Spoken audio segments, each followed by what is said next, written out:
Alors, vous êtes venu pour parler d'optimisme, et évidemment, moi, j'ai cherché une question qui puisse correspondre à ce thème pour ouvrir dignement notre soirée. Donc voilà celle que je vous propose. Qui parmi vous a pensé aujourd'hui à sa mort? N'hésitez pas à lever la main. Je dis bien à sa mort, pas à la mort en général, et pas non plus à la mort de votre belle-mère, parce que ça rendrait l'exercice un peu trop facile.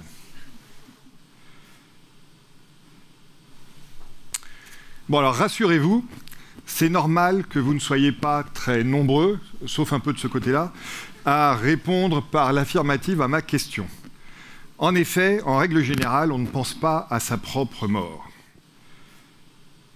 Évidemment, comme dans toute règle, il y a toujours des exceptions.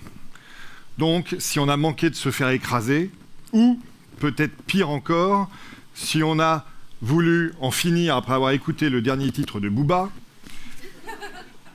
il est possible qu'on ait pensé à sa mort. Pour le reste, c'est peu le cas.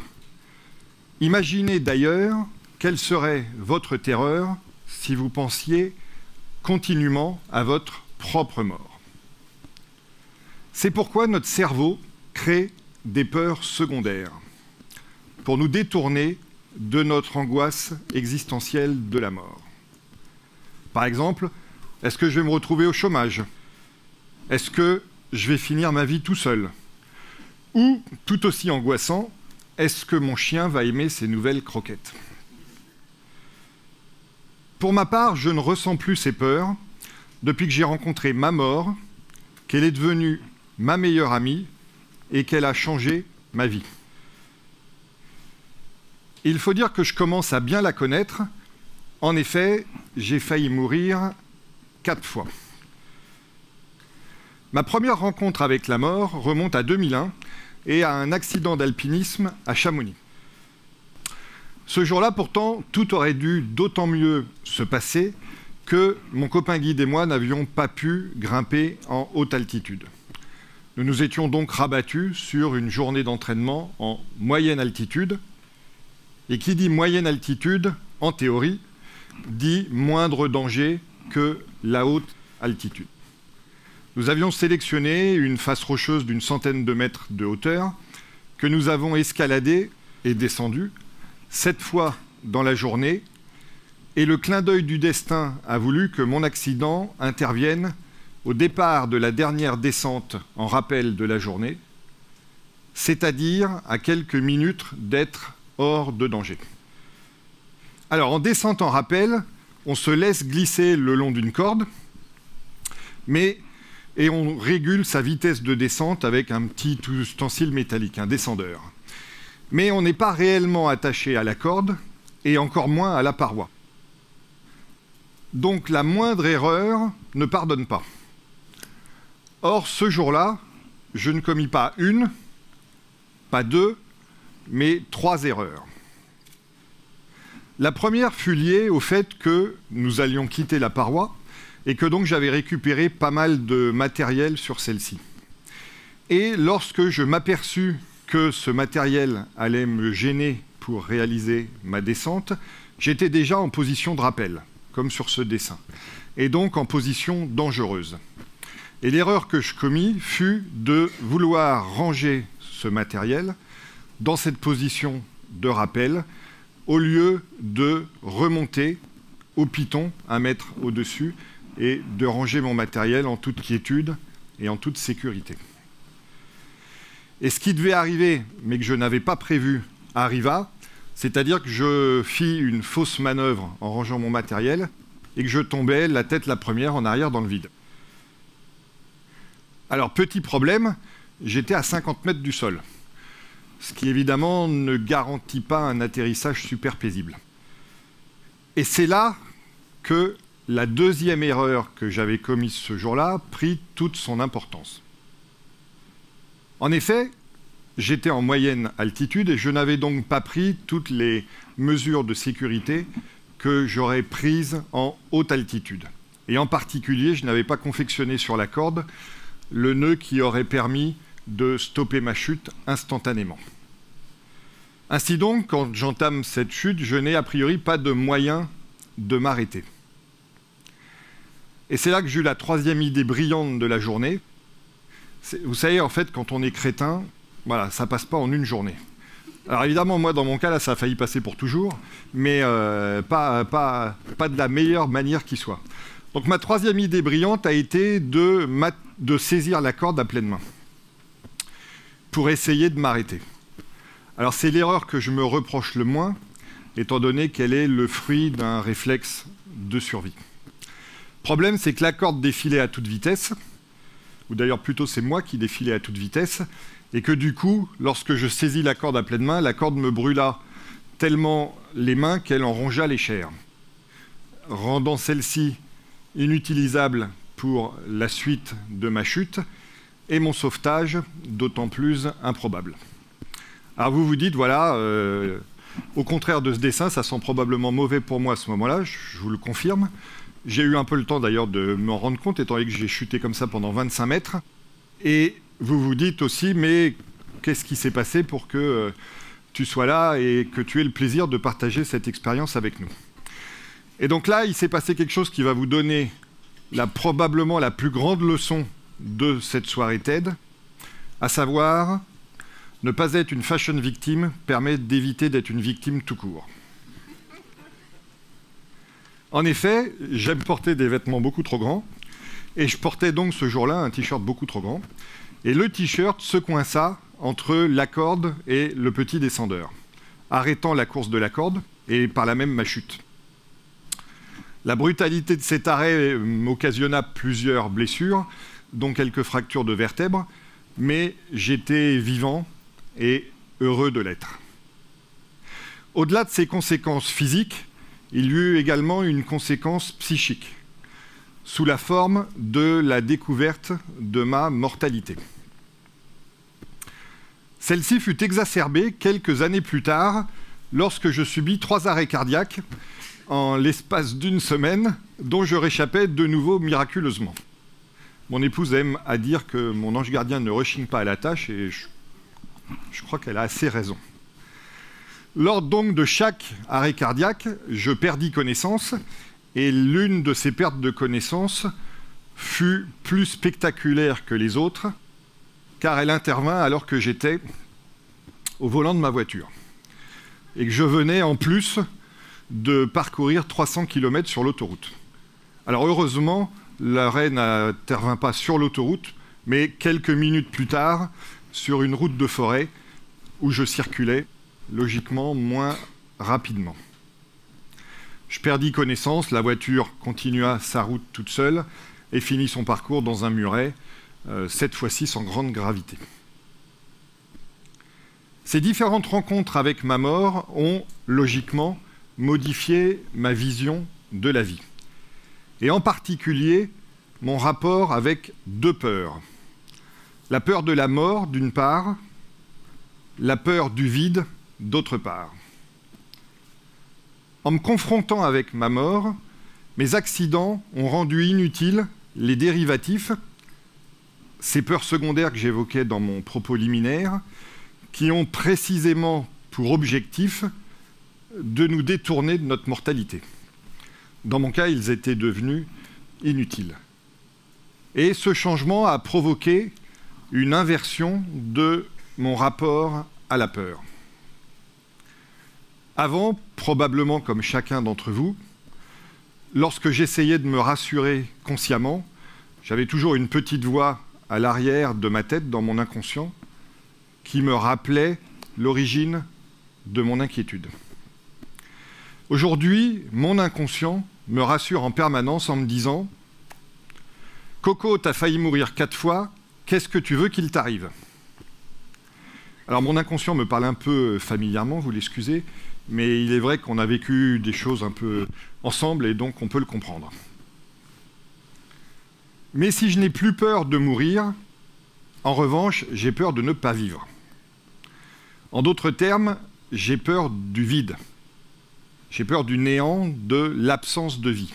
Pas le vide dans lequel je suis tombé à Chamonix, naturellement. Mon cerveau a été reprogrammé par mes différents accidents pour vivre chaque minute à fond. Et cette reprogrammation a été tellement puissante qu'elle a effacé quasiment tous mes souvenirs. Ainsi, lorsque mon épouse et moi dînons avec mes parents octogénaires et qu'ils évoquent des souvenirs de ma jeunesse, le commensal qui est atteint de la maladie d'Alzheimer n'est pas celui que vous pourriez croire. De même, j'aborde chaque journée comme si elle pouvait être la dernière. Bon, il faut dire que j'ai connu 4 journées qui ont failli être la dernière, et il n'y a plus du coup, pour moi, de journées sans importance. Chaque jour est une petite vie à mes yeux.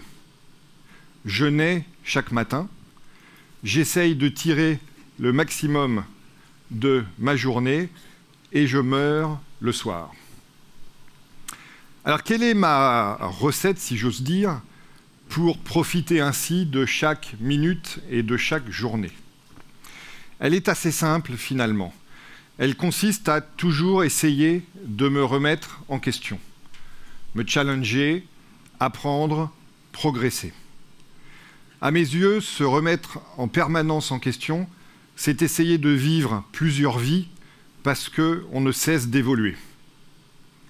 Se remettre en question, c'est aussi répondre à 2 de mes objectifs.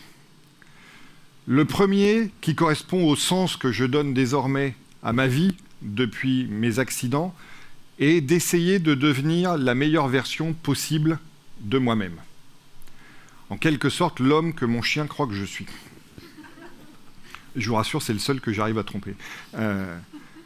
Pourquoi je veux devenir la meilleure version possible de moi-même? Parce que j'ai eu une chance extraordinaire. Rendez-vous compte que peu de gens déjà ont le droit à une 2e chance. Moi, j'ai eu une 2e, une 3e, une 4e, une 5e chance. Et une chance, quelque part, c'est d'abord une responsabilité. Donc j'essaye d'en être digne et de la mériter.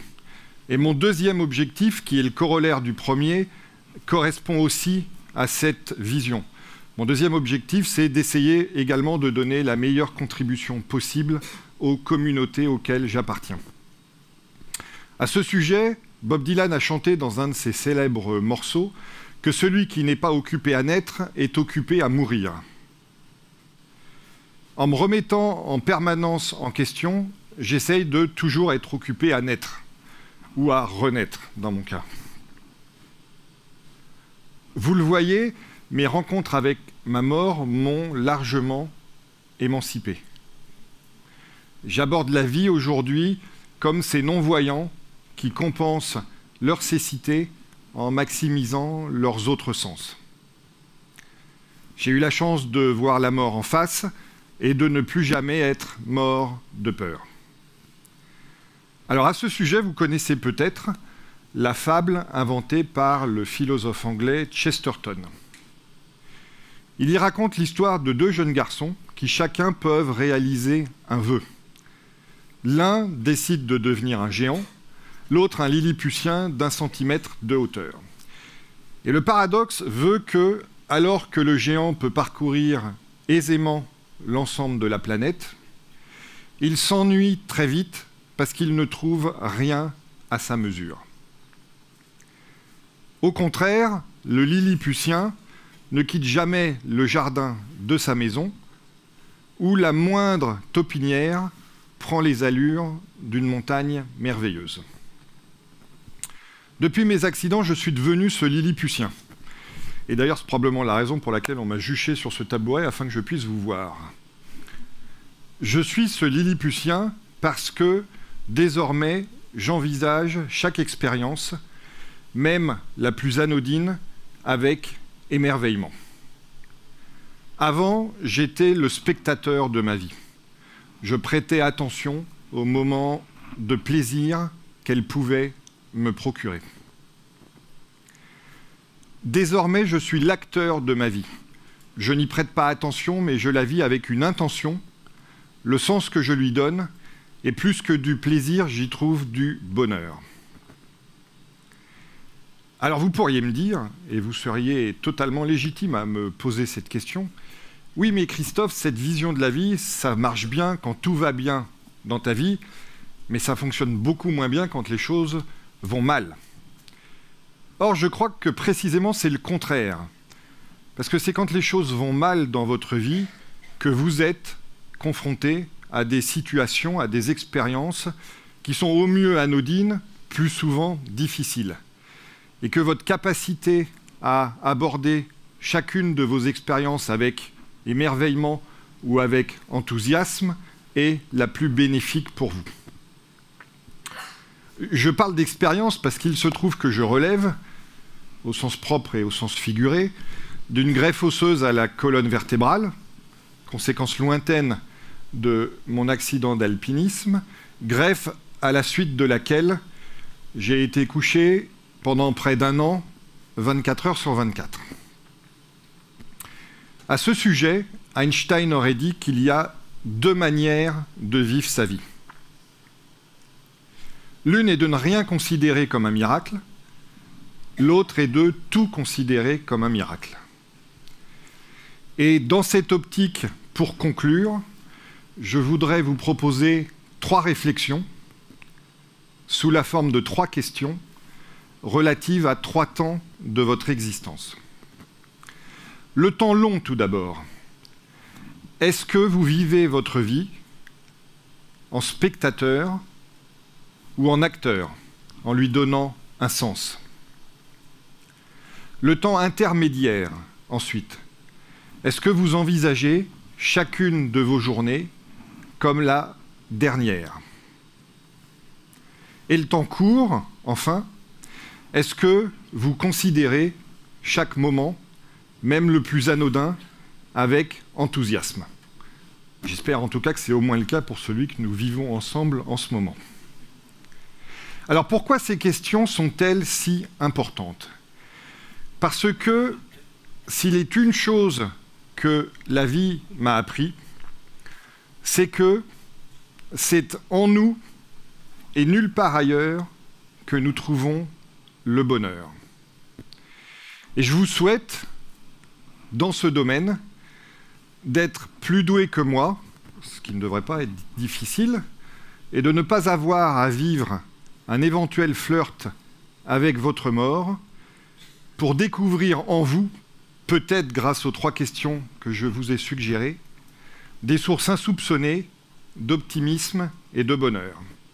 Merci.